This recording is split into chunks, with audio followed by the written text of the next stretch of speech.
mah. Cup jik. Kalau lu ada di muka gue sekarang, gua elus kepala lu. Lu mau ngelus kepala gua nggak nyampe. Mimpi lu kecuali ada kursi. Gimana mau ada kursi? 3 periode kalah mulu. Jik, cebol. Sadar diri lu. Udah tue. Jangan sampai jik. Kau berperang denganku. Nanti kau kalah perang. Itu Neng Mona jadi harta rampasan perang. Beberapa tahun yang lalu suara Rizik seperti suara yang turun dari langit. Termasuk gua. Sekarang tidak lebih daripada radio rusak. Nah, radio rusak kan sering. Saya juga harus mengatakan kondisi di Aceh terkait masalah habaib baik sebelum maupun sesudah adanya tesis Kiai Imad gitu. Kalau di Aceh tidak ada pengaruh apa-apa untuk para Ba'alwi Aceh gitu dengan adanya tesis Kiai Imad. Cuman untuk kaum-kaum mukibin dan sekte Unyiliun itu memiliki efek gitu. Yang dulunya rame sekarang sepi gitu. Yang pertama karena di Pulau Jawa itu Bintu Tarim. Bintu Bang Muhammad Ridho, bukan pintu. Bintu itu anak perempuan ataupun antek-anteknya si Rizik yang ngikuti tradisi di sana. Saya tidak menyalahkan rekan-rekan dan sahabat di Pulau Jawa. Banyak yang berkomentar bahwa orang-orang Jawa itu lugu. Orang Jawa itu bodoh. Bukan. Saya tidak melihat itu. Yang saya lihat orang Jawa itu tidak ada yang namanya suudzon terhadap orang lain. Nggak ada neko-neko, nggak ada kepikiran, oh orang ini jahat, orang ini begini, ini harus berhati-hati, nggak ada. Kenapa? Karena selalu melihat secara husnudzon. Jadi dzonnya di sini. Saudara-saudaraku yang ada di Pulau Jawa bukan berarti orang Jawa, tapi orang Jawa itu kebanyakan itu husnudzon ketika melihat sesuatu, termasuk orang yang dia tidak kenal. Kalau kami di Aceh, kami bukan juga suudzon ketika melihat orang lain, tetapi kami itu waspada. Kenapa? Karena di Aceh itu diterpa perang yang berkepanjangan. Dari dulu perang melawan Portugis, perang melawan Amerika, perang melawan Belanda, perang melawan Jepang, perang sesama Aceh, perang Cumbuk namanya, kemudian perang GAM juga, ya. Belanda, Jepang, Belanda itu paling lama, tapi tidak selama di Pulau Jawa. Belanda tidak betah di sini. Bukan berarti di sini paling kuat dengan dibanding Pulau Jawa, tapi memang seperti itu. Karena Aceh juga dibantu oleh Ottoman, Turki Utsmani gitu. Jadi karakter kita kan pernah merasakan, walaupun kita bukan orang perang, kita pernah merasakan kondisi di mana terjadi konflik gitu. Saya merasakannya pribadi gitu. Setiap orang baru masuk ke kampung saya, yang terlintas di pikiran saya, dia itu intelijen. Baik intelijen GAM ataupun intelijen TNI gitu, atau intelijen Polri gitu. Jadi bukan suudzon sebenarnya. Di situ sikap waspada terhadap orang asing yang masuk ke kawasan kita gitu. Orang yang nggak pernah kita lihat. Jadi di Aceh ini ketika ada Habib, dan juga sudah ada sejak dulu, maksudnya orang dari keluarga Ba'alwi. Dan kita tidak ada gesekan dengan mereka. Mereka itu, dan juga kita nggak memperlakukan mereka itu seperti raja, nggak ada payung putar, nggak ada main tandu-tanduan, hanya di satu tempat ada dulu, zaman dulu gitu, di wilayah Aceh Barat kayaknya, Senagan gitu. Tapi di kita nih di Aceh Utara, di Pasai itu biasa aja gitu. Kita berteman, bergaul dengan mereka, dan mereka tidak dawir. Mereka cari rezeki sebagaimana masyarakat lokal nyari rezeki. Ada yang berdagang, ada yang pengrajin batu akik. Mereka sama. Ada yang ya Teman-teman yang misalnya sepergaulan saya, kita dagang kopi, bertani kopi gitu, itu Habib loh. Kita bercanda dengan mereka, nggak ada orang tua kita mengatakan itu Sayyid, itu Habib, itu cucu Rasulullah. Jangan bercanda berlebihan, nanti jangan bercanda berlebihan untuk semuanya berlaku. Saling mencintai, karena kita dari dasar kita diajarkan oleh orang tua kita itu semuanya, siapapun itu. Kalau Habib, saya nggak tahu Habib di Jakarta itu. Kita diajarkan saling mengasihi. Yang tua mengasihi yang lebih muda, yang muda menghormati yang lebih tua. Itu ajaran yang diajarkan.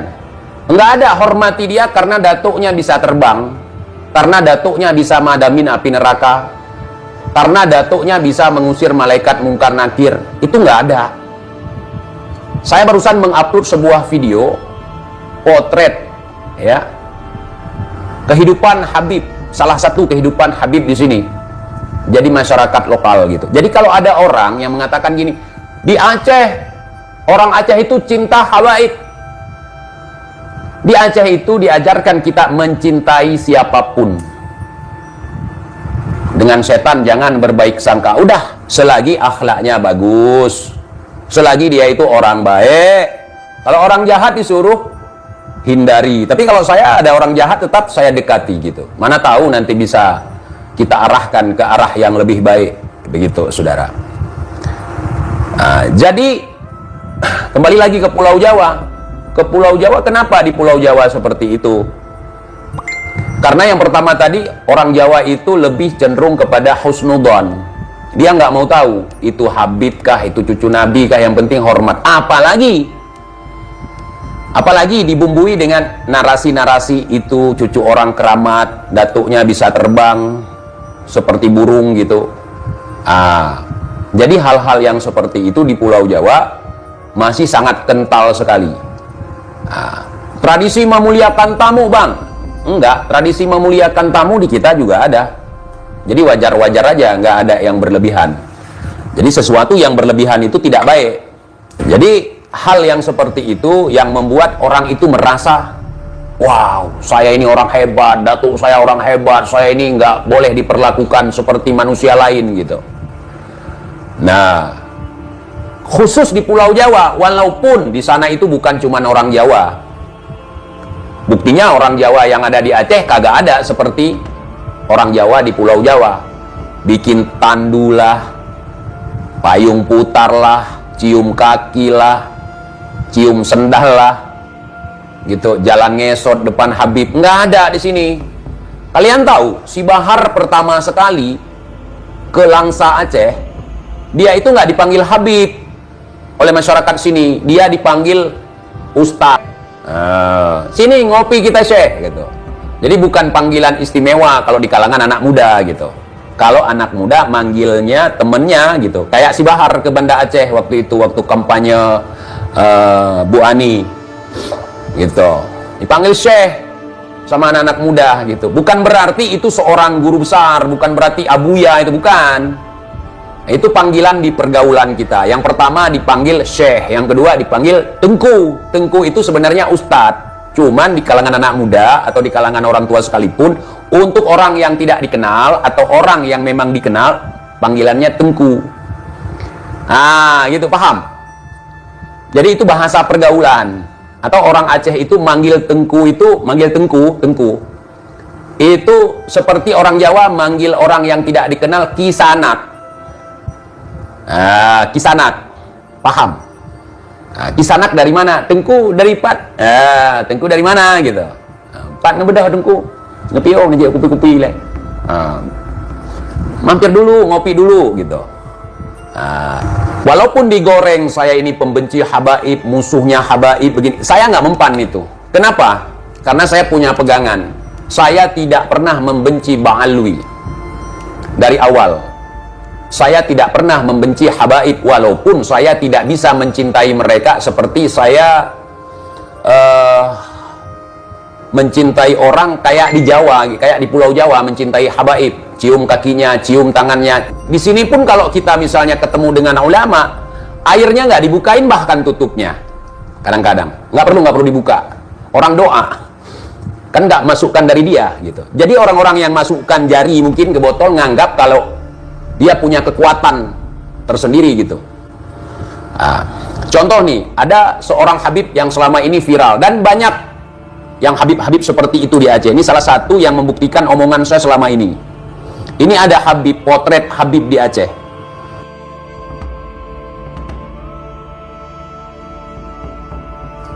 Ini contoh Ba'alwi di sini di Aceh.